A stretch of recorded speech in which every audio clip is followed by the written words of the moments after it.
ছোলার ডাল ভিজিয়ে রেখেছিলাম। ছোট ছোট করে আলু কেটেছি, টমেটো কেটেছি, কাঁচা লঙ্কা, শুকনো লঙ্কা একদম গরম চাটুতে ভেজে রেখেছি, জিরে গরম চাটুতে ভেজে রেখে দিয়েছিলাম, তেজপাতাও তাই। এবার এই রান্নাটা করতে কিন্তু একটু ঘি লাগবে। ঘি খাওয়া যদি কারোর নিষেধ থাকে তাহলে বরং একটু মাখন দেবেন, তবে ও তেলে খুব একটা ভালো লাগে না, সর্ষের তেলে এই রান্নাটা খেতে খুব একটা ভালো লাগে না। ছোলার ডাল একটু সেদ্ধ করে নেবেন, আলু টমেটো একসঙ্গে ঘিয়ের মধ্যে নাড়াচাড়া করে আগের থেকে ভাজা তেজপাতা আর শুকনো লঙ্কা ওর মধ্যে দিয়ে দেবেন। কিছু কাঁচা লঙ্কা ছোলার ডাল সেদ্ধ করার সময় দেবেন, অবশ্যই একটু নুন দেবেন। আর গরমের রান্না তো খুব একটা মশলা দিতে যাবেন না, তাহলে ঠিক ভালোও লাগবে না, শরীরও নেয় না গরমে বেশি মশলাদার খাবার।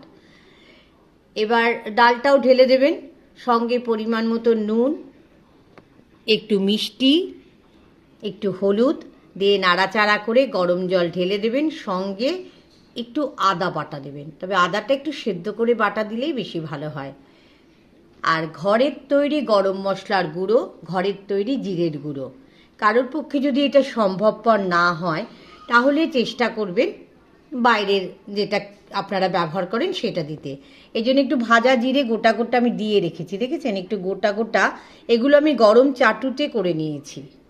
তেজপাতাও তাই গরম চাটুতে ভেজে নিয়েছি। আর ঘরে একটু কাজু কিশমিশ যদি দিতে পারেন তাহলে রুটি, লুচি, পরোটা, গরম ভাত, যদি মনে করেন উষ্ণ উষ্ণ, এই সময় তো বেশি গরম ভাত খাওয়া উচিত নয়, উষ্ণ উষ্ণ গরম ভাতে খাবেন গরমকালে, শীতকালে একটু গরম গরম ভাতে খাবেন, অবশ্যই কিন্তু একটু গরম ঘি দিয়ে নেবেন, খুব ভালো লাগবে খেয়ে। খেতে তো ভালো লাগবে, এবং খেয়ে যদি মনে হয় একটু কিছু বলার দরকার আছে বলতে পারেন।